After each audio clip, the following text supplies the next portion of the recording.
You're crouched behind a medieval pig trough. It smells like failure and regret. Nearby, a drunk duke paces, cruel, important, and guarded by someone with better boots than you. Your dagger's dull, your shoes are sad, and your plan hinges entirely on torchlight not ruining your night. Welcome to 1254. You're not a hero. You're an assassin. Part freelancer, part scapegoat, full-time guy who dies before the plot thickens. Plague cleaners at least got masks and sympathy. You're the cautionary tale. The medieval equivalent of a bad stealth mission with no reload button. So, let's dive in. Because being an assassin wasn't cool, it was cursed. And it starts with a job description nobody should have taken seriously. So, what did a medieval assassin actually do? Simple. You killed people, quietly, ideally, with no title, no uniform, and definitely no health plan. The only requirement? Be fine with heights, blood, and immediate execution if things go south. Forget poison tipped blades. Most of the time, your knife doubled as a dinner utensil. Targets weren't tyrants, they were priests, accountants, unlucky political pawns. This wasn't justice, it was petty politics with a body count. And the worst part? Your client might kill you next. Tying up loose ends meant tying a rope around your neck. One tavern rumor, and suddenly you're the villain in a story you didn't write. But hey, at least you were a professional, just not the kind anyone mourned. And trust me, your gear didn't help either. Forget leather armor and mysterious hoods. You were lucky if your shoes didn't dissolve in the rain. The dagger? More like a kitchen knife with an identity crisis. Blunt, onion-scented, and completely useless against chainmail. The cloak? Itchy, loud, and wool thick enough to announce your location in Morse code. The poison? A medieval gamble. Half the time it worked, the other half it gave your target indigestion and made you look guilty. The shoes. If you had them, they were made from wet regret and farm waste, perfect for being heard before being seen. There were no upgrades, no fancy merchants, just you, bad tools, and worse odds. And while your gear was trash, your enemies, fully equipped, well fed, not you, but hey, you did get paid. Occasionally, if you lived long enough to ask. So, what do you get for sneaking through shadows and slipping knives between ribs? Gold? Glory? Number? You get a maybe. Payment upon success, which really meant, we'll pay you if we remember, and survive long enough to feel guilty. The only witness to your success is dead. Everyone else is either denying they hired you or replacing you. Ask for payment? Congrats, you just confessed to murder. Miss the target? Now both sides want you gone. Meanwhile, the plague cleaner, he's the one with a wheelbarrow full of corpses, gets bread, prayers, and sometimes even a proper burial. You're lucky if they misspell your name on the wanted poster.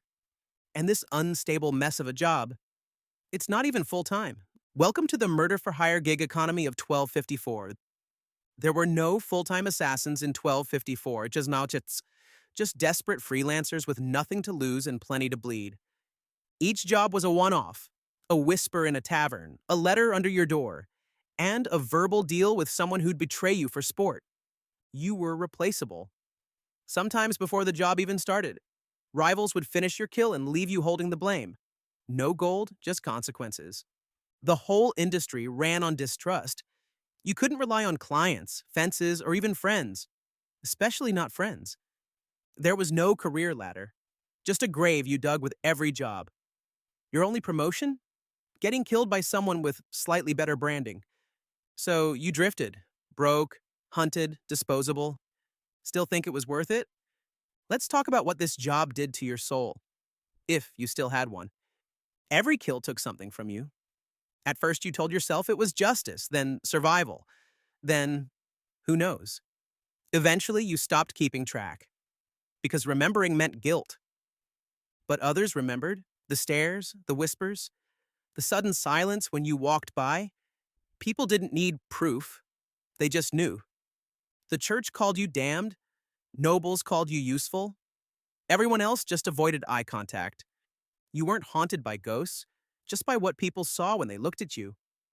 Something cold, office, like you were dragging your sins behind you. Even if you lived, you didn't feel alive. The job drained you long before it killed you. But hey, at least you had stealth. Or did you'd think stealth was your one advantage? Nope. In 1254, sneaking wasn't about silence. It was about luck and whether the guards skipped lunch.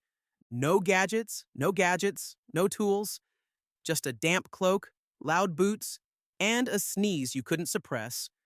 Torchlight exposed everything.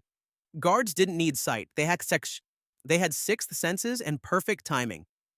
Every step echoed, every door creaked, and every haystack was a trap with fleas. Even civilians were a liability. One weird look and the baker's shouting, "Who's this guy?" while brandishing a loaf. You weren't stealthy. You were a parade float for failure. And yet somehow, this was still considered a step up from plague duty. Let's talk about why it absolutely wasn't. Let's say it goes south. And it will.